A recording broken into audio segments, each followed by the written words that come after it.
안녕하세요. 10월 27일 수요일 날마다 듣기로 큐티 가이드입니다.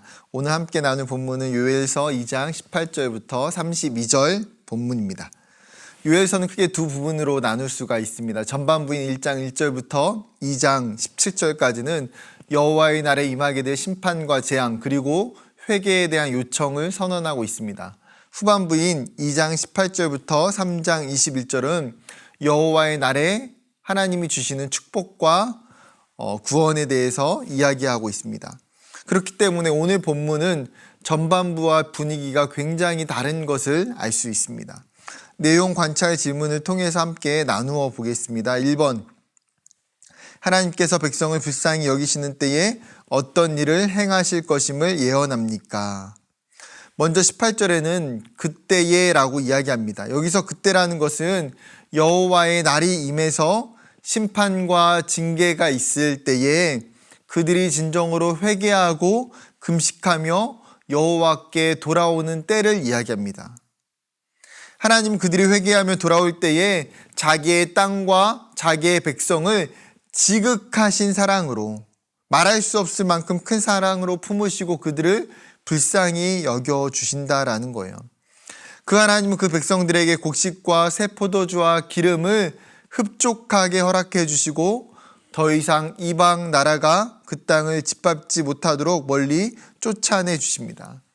중요한 것은 이것이 유다의 힘과 군사력에 의한 것이 아니라는 거예요.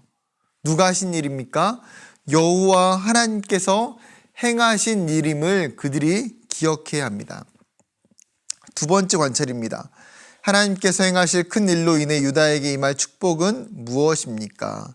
22절, 들의 풀이 싹이 나며 나무가 열매를 맺으며 무화과 나무와 포도나무가 다 힘을 내기 시작합니다. 즉 황폐했던 땅이 회복되어지고 다시 생동감 있게 생명력을 갖게 된다는 것이죠.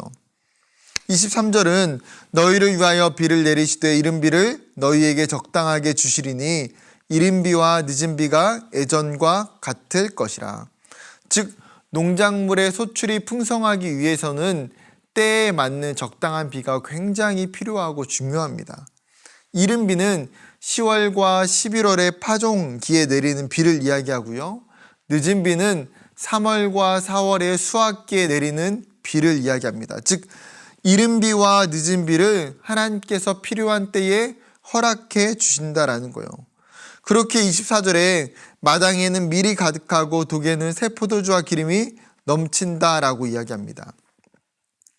여러분 그동안의 그들의 삶은 어땠습니까? 황폐함과 기근에 시달렸고 이방 민족의 약탈과 조공에 시달려야만 했습니다. 배부르게 음식을 먹고 풍성한 수확을 거두는 것은 꿈도 꿀 수 없는 일이었습니다. 그런데 하나님께서 지금 그들의 가난을 끊으시고 그들에게 풍성하게 먹고 마시는 은혜를 베푸신다는 거예요. 이 은혜가 우리에게 있기를 원합니다. 하나님을 멀리 떠났던 유다가 회개하고 돌아올 때에 하나님이 그들을 버리시지 않으시고 오히려 그동안의 징계와 고난을 뛰어넘는 은혜를 베풀어 주신 것처럼 우리의 삶도 우리가 하나님께 돌아갈 때에 하나님이 주시는 이른 비와 늦은 비의 은혜를 황폐한 땅에 곡식이 풍성하게 맺히는 그 은혜가 우리의 삶과 우리의 가정에도 임하게 될 줄로 믿습니다.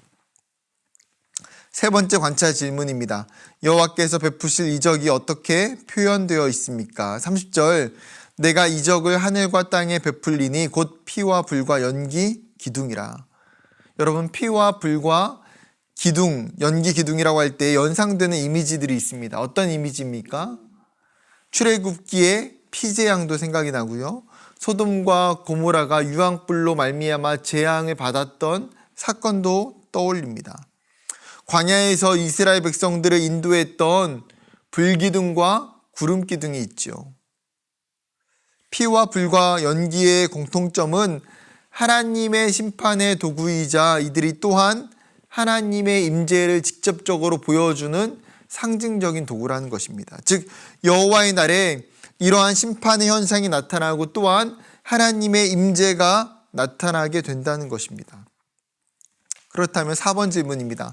성령의 임재가 구원받은 모든 사람에게 선물이 되는 이유에 대해 묵상해 봅시다. 28절을 시작하면서 그 후에 내가 내 영을 만민에게 부어주리니, 하나님은 요엘 선지자를 통해서 새로운 시대가 임할 것이며 새로운 시대의 특징과 현상에 대해서 예언하고 있습니다. 이 새로운 시대의 가장 중요한 특징은 내 영, 즉 성령을 부어주시겠다는 것입니다. 그런데 이 성령을 누가 받을 수 있습니까? 28절에는 만민에게 부어주신다고 이야기합니다. 29절에는 남종과 여종에게 부어준다고 이야기합니다. 즉 하나님은 지금 모든 사람에게 하나님의 영을 부어주시기를 원하시는 분이에요. 심지어 남종과 여종, 그 당시에 정말 노예라고 이야기하는 그 사람들에게까지도 동일하게 하나님의 영을 주시겠다는 거예요. 즉 하나님을 믿고 하나님을 섬기며 하나님이 주실 성령을 받는 것은 그 어떤 대상에도 차별함이 없다는 것입니다. 그렇게 이것이 지금을 살아가는 우리에게도 동일한 하나님의 선물이 된 것이죠. 한 가지 더 여러분이 생각하길 원하는 것은 이 하나님의 영이 부어질 때에 나타나는 현상이 28절에 있는데 그것이 어떤 현상이고 어떤 의미인지를 한번 여러분들이 각자 묵상해 보셨으면 좋겠습니다. 마지막 5번 삶의 적용입니다. 여호와의 이름이 나와 함께 있어 수치를 당하지 않을 것을 믿습니까? 성령의 임재로 인해 나에게 매일 공급되는 하나님의 은혜에 대해 생각해 봅시다. 여호와의 날에 성경은 두렵고 떨게 될 심판이 나타난다고 이야기합니다. 그러나 그 징조를 보고 단순히 두려움에 머물러 있는 것이 아니라 32절 누구든지 여호와의 이름을 부르는 자는 구원을 얻으리니, 즉 여호와 하나님이 누구신지를 깨닫고 그분의 이름을 믿고 부르게 되면 하나님이 주시는 그 구원이 그의 삶에 임하게 된다는 것입니다. 그 여호와의 이름을 부르는 하나님의 백성들은 영원히 수치를 당하지 않게 하신다고 약속하셨습니다. 우리가 이 땅에서 붙들고 의지해야 되는 대상은 바로 여호와 하나님이십니다. 그분이 우리의 주인이시고 우리의 통치자이십니다. 그분이 우리에게 성령을 선물로 주시는 분이십니다. 우리가 하루하루 이 하나님의 이름을 외치며 선포하길 원합니다. 우리 안에 계신 성령 하나님이 내 삶에 어떤 은혜들을 베풀어 주셨는지, 그리고 그분이 부어주시는 은혜가 무엇인지를 오늘 하루 묵상하며 생각해보는 하루 되기를 주님의 이름으로 축복합니다. 감사합니다.